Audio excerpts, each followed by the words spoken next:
16 марта начался официальный визит президента Республики Таджикистан, лидера нации, уважаемого Эмомали Рахмона, в Российскую Федерацию с его прибытием в Москву.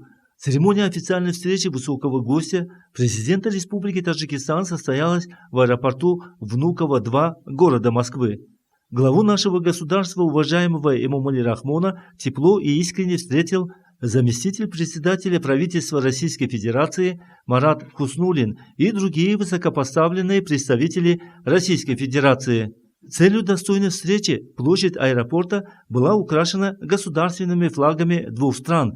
Были выстроены рота почетного караула московского гарнизона и военный духовой оркестр.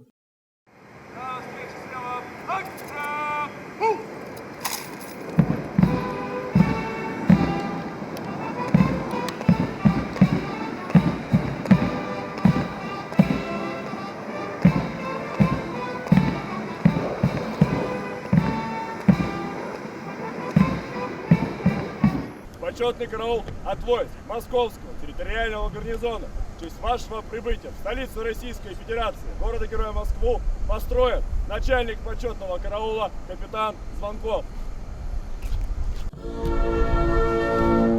Thank you.